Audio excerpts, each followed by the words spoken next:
Nothing was wrong enough at first. That is how this begins. No screams in the night, no riots, no fires, just houses that went quiet one by one. Beds that stopped being used, chairs that stayed empty longer than they should have. If you were standing in a New England village in the early 1800s, nothing would have looked like collapse. People worked, markets opened, church bells rang, children still played, just fewer of them each season. And when death came, it came politely. No one understood disease the way we do now. There were no bacteria, no microscopes, no language for invisible transmission. One person at a time. Enough to be tragic, not enough to be suspicious. Until it became impossible not to notice that the empty chairs were no longer being replaced. Consumption, the sickness that moved quietly. They called it consumption, not because it sounded frightening, because it described what they were watching. People were being eaten, slowly. Energy left first, then appetite, then flesh. Faces sharpened in ways that felt intimate. Clothes loosened without being replaced. The cough arrived late, at first dry, then wet, then red. Blood did not pour out, it appeared. On handkerchiefs, on sleeves, on pillowcases washed quietly before morning so children would not ask questions.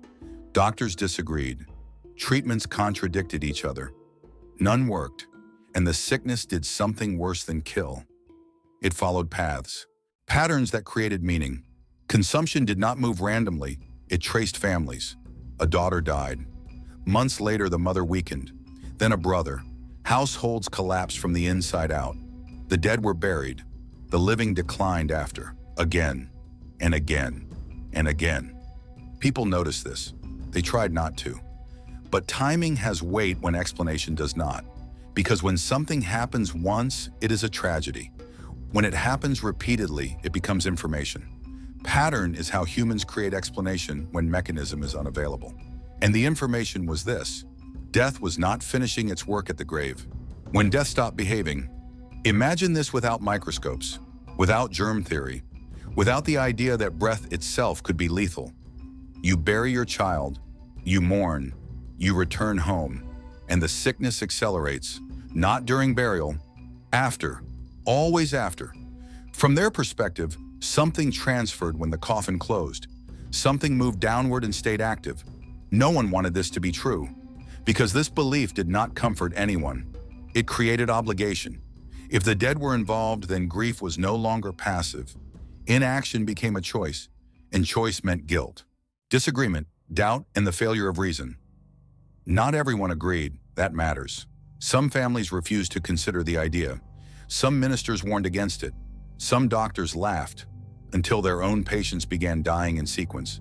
Arguments happened behind closed doors, husbands against wives, brothers against brothers.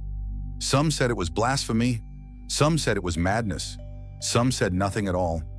And here is the part history pretends was rational. No argument changed anything. The sickness did not wait. The dead did not clarify themselves. Eventually, debate collapsed under one fact. Doing nothing was also a decision, and it was killing people faster. Opening the ground. The first graves were opened quietly, not in secret, but without announcement. Neighbors knew. They always knew. Graves months old, sometimes years. The sound came first, wood stressed by metal, nails protesting, a lid separating reluctantly. Cold air escaped from the coffin like it had been held in. Inside, the body resisted expectation. Not collapsed, not reduced, not finished. Hearts intact, blood still liquid, organs firm to the touch, cold but undeniably present. To us, this is temperature and chemistry. To them, this was proof, and proof demands action. The American vampire, the idea that shouldn't have worked. This was not madness. It was fear forced to operate without knowledge. It was desperation trying to behave like reason. If the living were thinning and the dead were not, then something was wrong with the order of things. Symptoms became measurements. Weight loss meant depletion, pallor meant extraction, coughing blood meant theft. Some said it was the soul, some said it was the blood. Some said it was simply presence. They argued. They contradicted one another. And then they stopped. Not because they agreed, because agreement was no longer necessary. Action was. The vampire was not imagined as a monster. It was understood as a body that refused to finish dying. Ritual becomes medicine, the contamination. Once activity was accepted, procedure followed. Not immediately, reluctantly.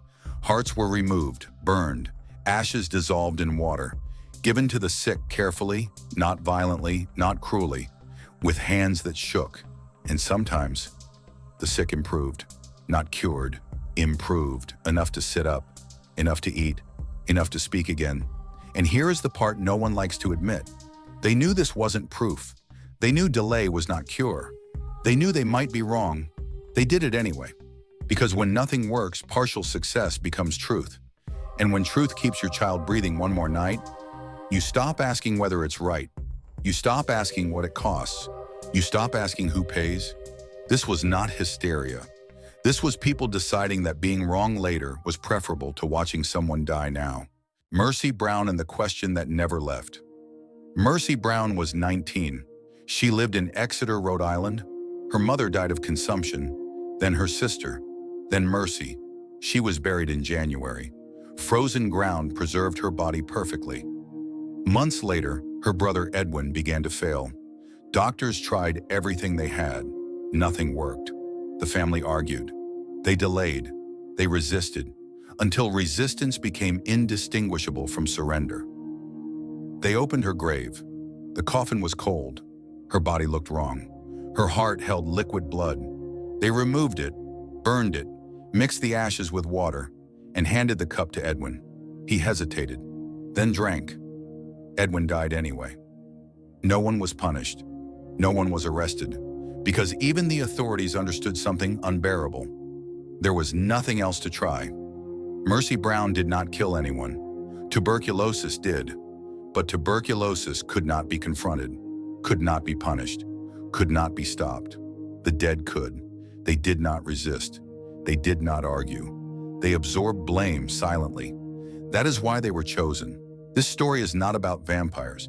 It is about what happens when explanation collapses, but action is still demanded. And that condition has never vanished. It does not live in the past. It lives in the moment when someone you love is dying and you are asked, not what is true, but what you are willing to justify to make it stop. Because the real question was never whether the dead could drain the living. The real question is, what we decide to sacrifice once reason is no longer enough.